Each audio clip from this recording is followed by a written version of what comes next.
very spot where you are seated, he delivered his first sermon, setting a new doctrine relevant to the mankind beyond borders and racial barriers.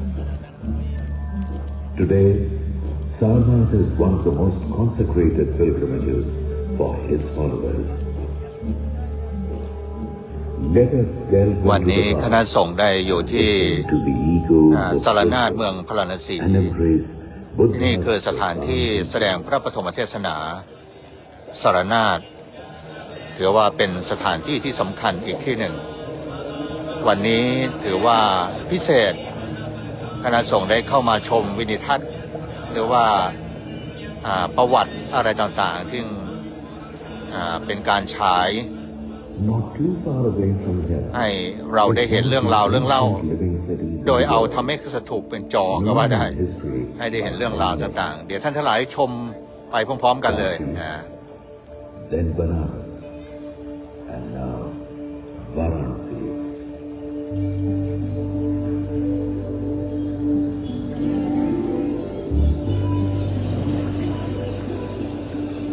Brimming with temples, it is believed to be the abode of Lord Shiva.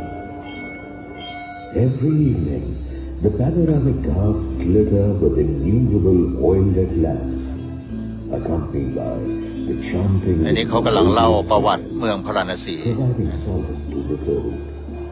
The city slowly seems to get into a trance.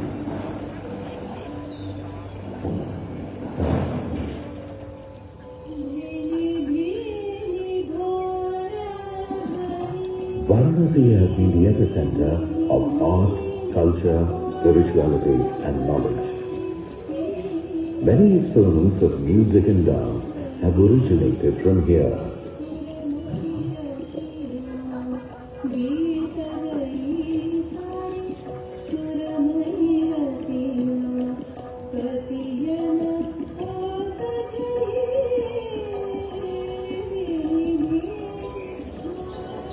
Banaras Hindu University, established in 1916, is the biggest university in Asia.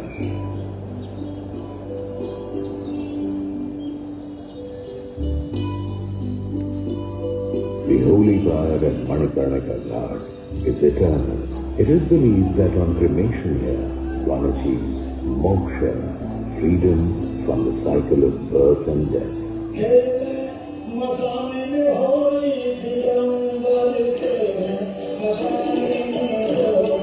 Figuratively, death is a celebration here. Lord Shiva dances every day around this eternal fire.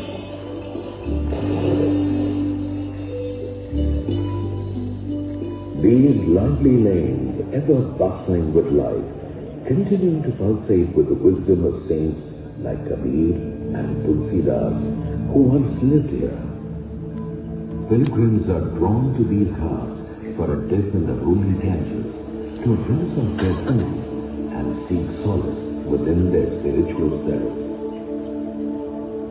Varanasi is not just an ancient city, it is also a cradle of civilization and its faith.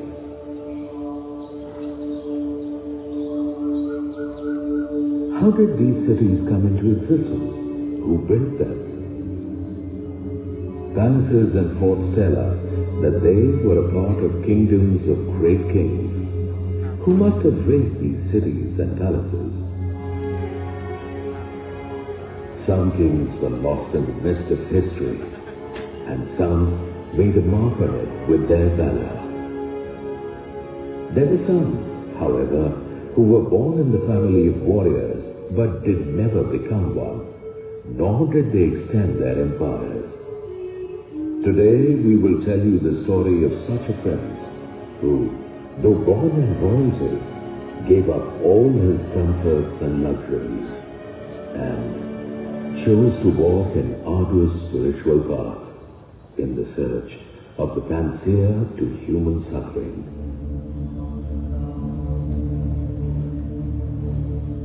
Many years ago, a child was born to King Shuddhodhan and his queen Maya Devi. He was not born in a palace, but in a garden, bloom-bearing garden. A prince was born. The glow of sun on his face signaled a good omen. And the planetary positions at the time indicated that the child was destined to either become a great ruler or a spiritual guru. He was named Siddhartha. King Shuddhodhan wanted Siddhartha to inherit his kingdom and be a great king. He isolated the prince from the outside world out of the fear that if he left the palace, he would surely take up the spiritual path. Siddhartha was given the best of training, learning, and all the trappings fit for a prince, and with the passage of time, he grew up as a skilled and handsome prince in the royal family of warriors. A prince who was cocooned inside the palace amidst extreme luxury, away from the reality and miseries of the world. But one day, while on the terrace of the palace, he saw something which he could not fathom. A reality beyond his imagination. This made him curious. I have never seen that before. What kind of people live there? Are they different? I do not know them. Have never seen them, but I wish to see them now. One day, in the early hours, Siddhartha quietly left the palace with his friend to see this unknown world. The breeze is as cool as it is in the palace.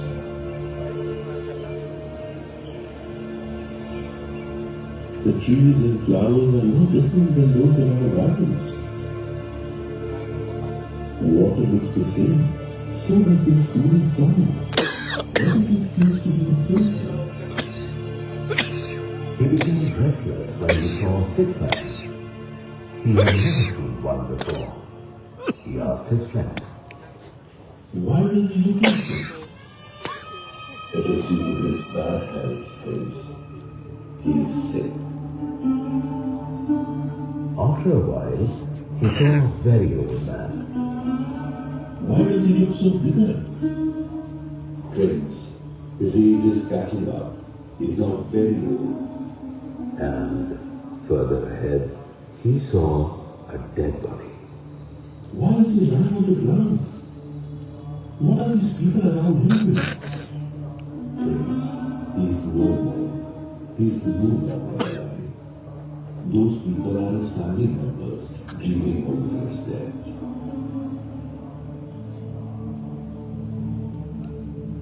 Does this happen to everyone? Will it happen to members of my family? And my childhood friends also? Will every person suffer this way? Everyone? Friends, no one can escape it. Someday we will be sick. We shall also age and face death. No one can escape it. Siddhartha realized that the life inside the palace was far removed from the realities of the outside world, and that the luxuries of his palace, or his healthy body, or his rejoicing youth do not mean much.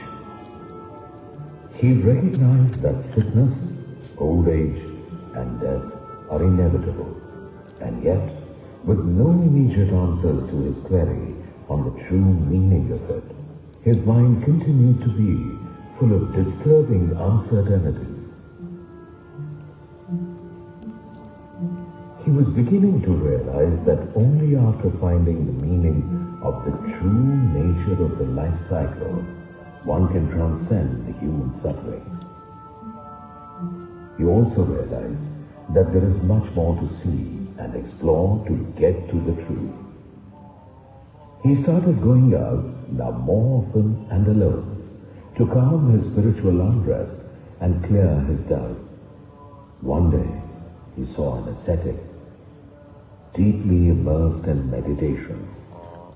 The ascetic slowly opened his eyes and looked at Siddhartha. Their eyes met, silently corroborating their thoughts.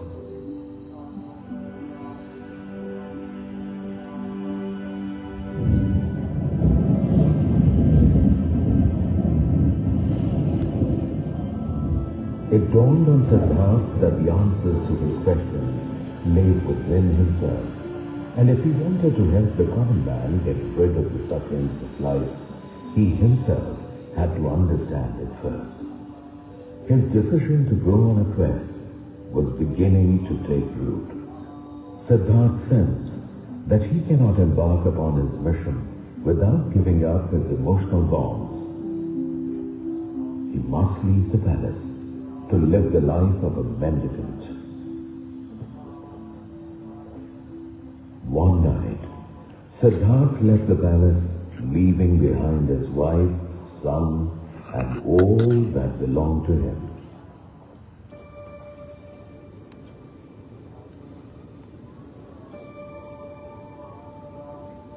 He took his first step on the spiritual journey to seek the truth. He turned from a prince to an ascetic. While treading on new paths, Siddhartha met many hermits and sages and learnt many ascetic practices, mastering them and gradually immersing himself into self-introspection.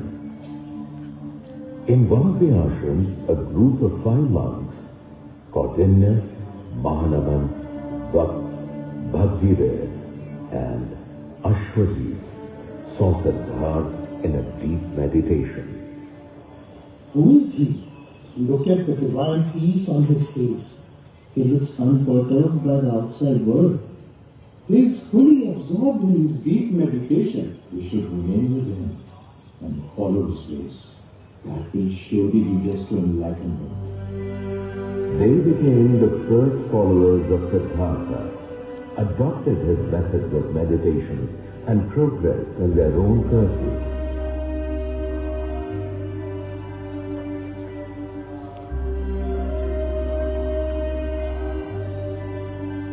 Six years of concerted meditation in various ashrams did not bring Siddhartha any closer to the answers he was looking for.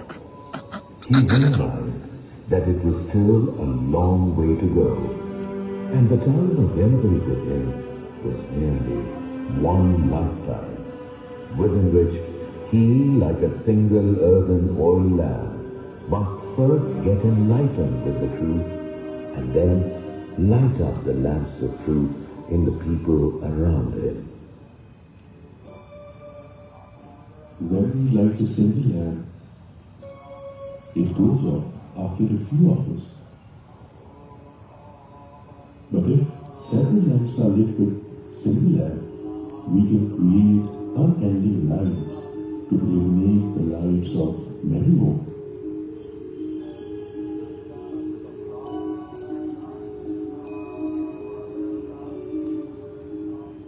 Siddhartha had a strong conviction that it is important to win the war that is constantly raging within oneself. By doing so, one would acquire everlasting peace. This state of eternal bliss remains within us forever, like a shadow which cannot be separated. With this determined objective, Siddhartha left the set routine of the ashram and decided to practice asceticism on his own with the highest degree of penance to attain his spiritual goal. His followers too moved with him. They reached Uruvela, a small village in Bihar, and sat for meditation for days without food and water. Siddhartha was punishing his body with ultimate deprivations. He wanted to test his physical self to its limits. One day, when his body could not take it anymore, he fainted out of sheer hunger and fatigue. On regaining his senses, he realized that it was not the right way to find the truth. Our body is like a string instrument. If we loosen the string, music is no longer in tune. And if we tighten the string too much, it would snap, and there would be no music at all. He gave up asceticism and walked to a house and, in a weak voice, asked for alms. Bhiksha Dehi, Bhiksha Dehi.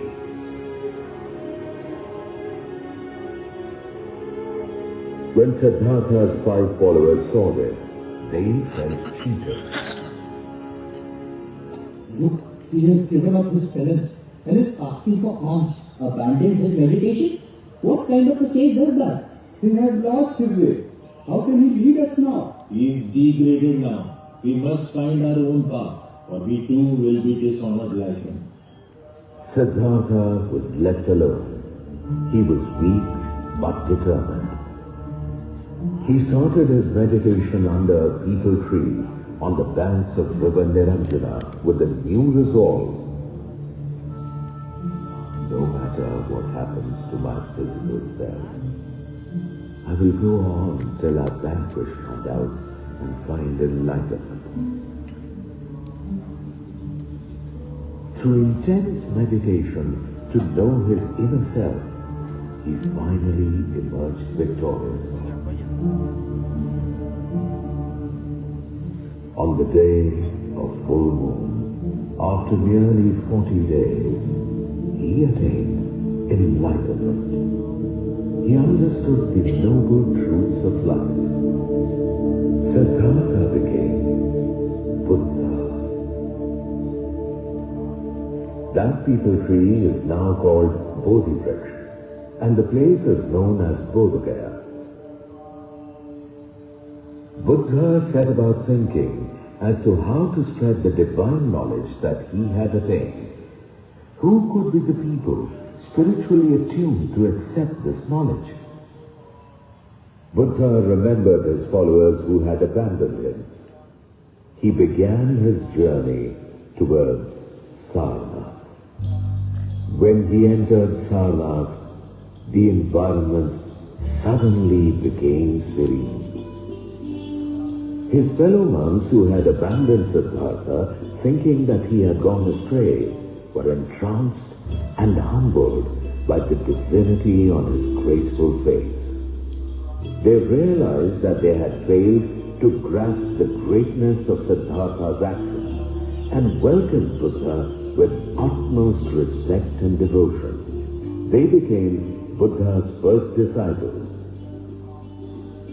The place where Buddha met these 5 disciples is now called Chaukhandi Stupa.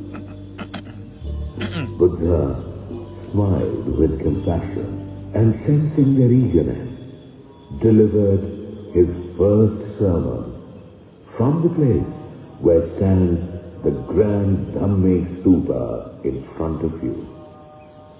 In my spiritual journey, I have experienced 4 noble truths of life.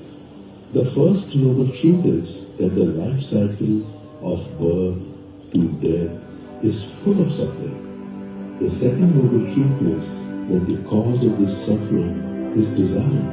More the desires, greater is the suffering. The third noble truth is that giving up of desires can end the suffering. The fourth noble truth is that renunciation of desires can be achieved by following a disciplined, noble, 8-fold path, which is the middle path.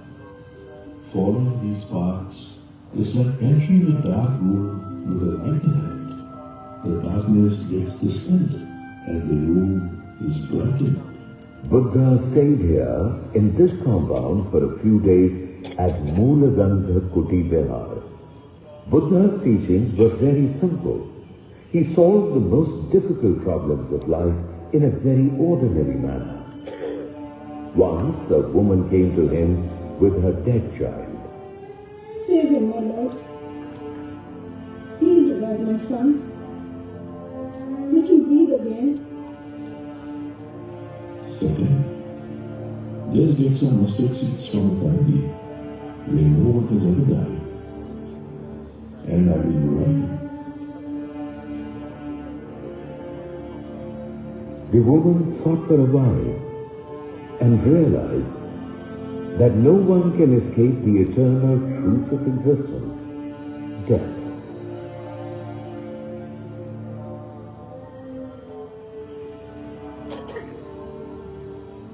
Once an angry farmer started abusing Buddha. He reached his limit of agitation and exhaustion, but Buddha remained calm. Regretting his mistake, the farmer asked Buddha, I have been cursing you for so long. Don't you feel angry? As long as I am not carrying any thought of resentment, no matter what you do to me, I cannot be angry with you. Your abuses are still with you. anger is our enemy. It shatters our tranquility. It destroys us. No matter how violent the turmoil of thoughts and emotions within us is, when it calms down, we find serenity, the ultimate state of being.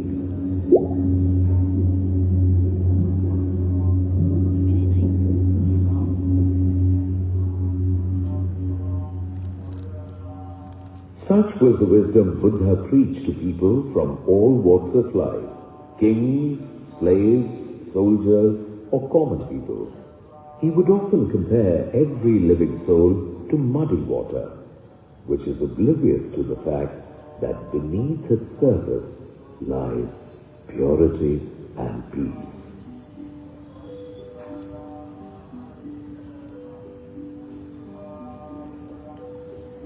How does the water of a pond look like after people have used it for bathing, washing, and for everyday needs? Dirty? But is the water really dirty? No. If left unwatered, its dirt will settle down after some time, and the water will achieve its true form, clean and calm.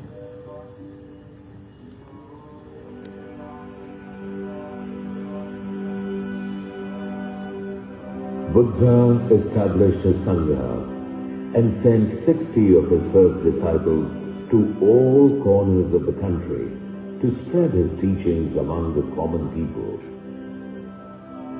Buddha himself embarked on a long journey to reach people, to explain the noble path, and to show them a new way of life. Kings are known for the size of their empire, the duration of their rule, and how they treated their subjects. In the 3rd century before Christ, Maurya dynasty was a vast and powerful empire, ruled by an ambitious emperor, Ashoka.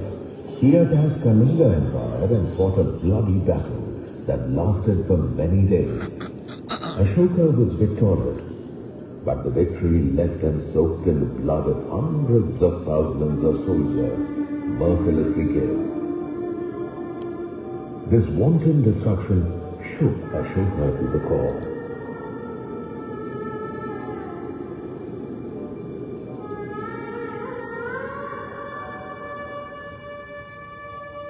Such devastation, so much mystery. How would I do it? Is my victory worth it?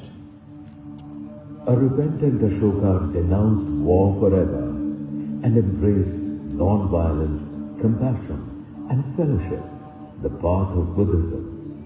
Ashoka reached out to people in far-flung places, preaching Dharma of Buddha to relieve their sufferings.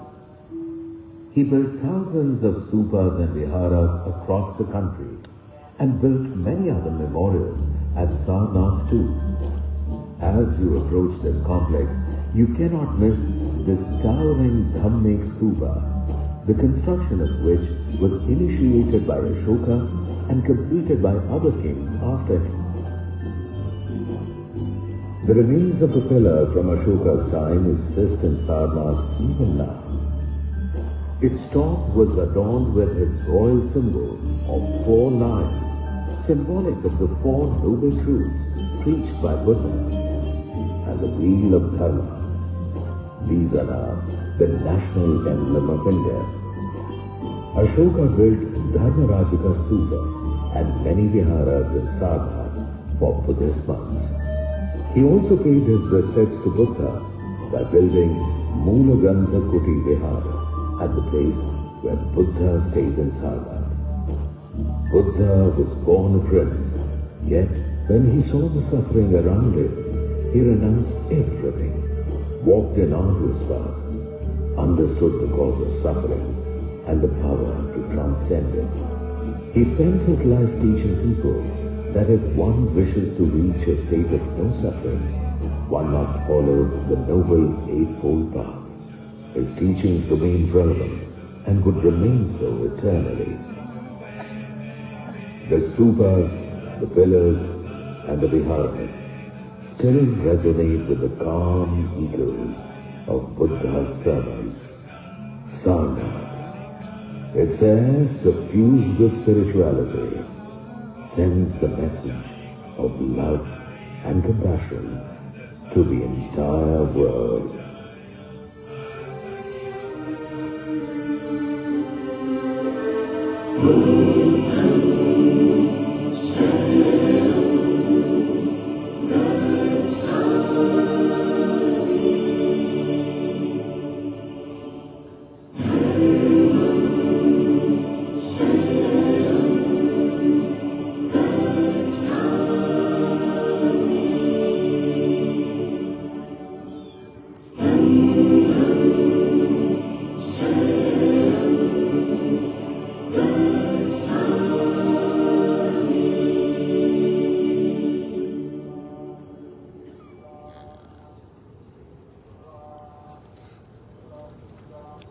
ก็คงจะจบการฉายก็เรียกว่าเป็นพุทธประวัติแล้วก็เรื่องเล่าเรื่องราวเกี่ยวกับพุทธศาสนาแล้วก็ทั้งสถานที่แสดงพระปฐมเทศนาด้วยก็ขอท่านทั้งหลายได้อนุโมทนามีส่วนในบุญกุศลด้วยทุกบุญทุกอย่างด้วยเธอสาธุ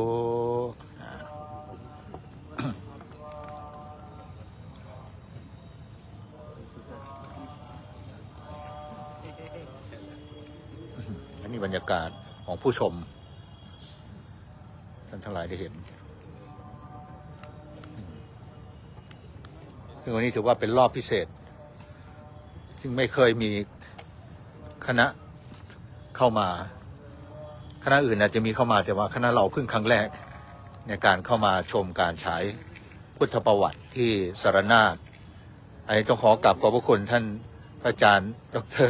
ท่านเจ้าคุณกับพระอาจารย์วันนี้มีเขาฉายเรื่องอะไรนะพระอาจารย์เริ่มต้นได้กล่าวถึงความสำคัญของเมืองพาราณสีนะครับได้กล่าวถึงความเป็นมาว่าในพาราณสีมีความเป็นมาอย่างไรจากนั้นก็มาเริ่มต้นพุทธประวัติตลอดพระชนมชีพของพระองค์ แต่ที่จบลงเมื่อกี้นี้ไม่ได้พูดถึงตอนปรินิพพานนะครับพูดถึงว่าพุทธศาสนายังแผ่กระจายไปทั่วโลกจากจุดนี้นะครับดังนั้นก็การที่ได้ชมในวันนี้น่าจะทำให้เราท่านทั้งหลายได้เกิดความที่จะมีกำลังแห่งความเพียรที่จะยังสันติสุขให้เกิดขึ้นกับโลกมนุษย์เหมือนกับสมัยพุทธกาลนะครับหลังจากนั้นก็ยังกล่าวถึงตรงนี้ว่าพระเจ้าอโศกมหาราชเกิดภายหลังพระพุทธเจ้าแล้วก็ได้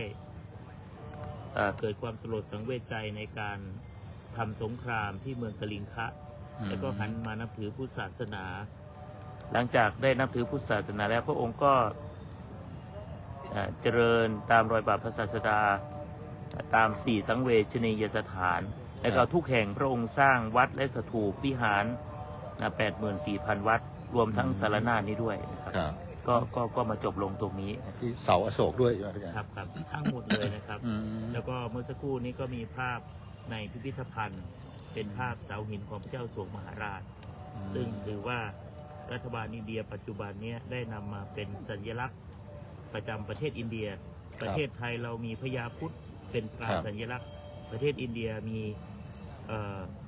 หัวสิงโต3 เสียนเนี่ยนะฮะที่4 เสียนที่หันหลังชนกัน ซึ่งเป็นผลงานศิลปะสร้างในสมัยพระเจ้าโศกมหาราช ซึ่งปัจจุบันนี้ก็เก็บไว้ในพิพิธภัณฑ์ที่สารนาถถือว่าที่สารนาถเนี่ยมีหัวสิงโต4 เสียนเป็นหัวใจของคน1,000 ล้านหัวใจของคน1,400 ล้านทั่วอินเดียเลย ดังนั้นจะบอกว่าอินเดียไม่ใช่ชาวพุทธคงไม่ใช่เพราะว่า ทุกคนนั้นรู้ดีว่าพระเจ้าโศกมหาราชนั้นเป็นของทุกๆคนแล้วก็เป็นของทุกๆศาสนา แต่พระองค์ได้ทรงยกย่องธรรมก็ถ้าเรามองตรงนี้ก็คือพระธรรมจักรกับพระวัฒนสูตรซึ่งเรื่องราวรายละเอียดนี่อยู่ในพิพิธภัณฑ์อยู่แล้วดังนั้นก็คิดว่าพวกเราคงจะได้นำไปศึกษาเพิ่มเติมแล้วก็ทำชีวิตของเราให้มี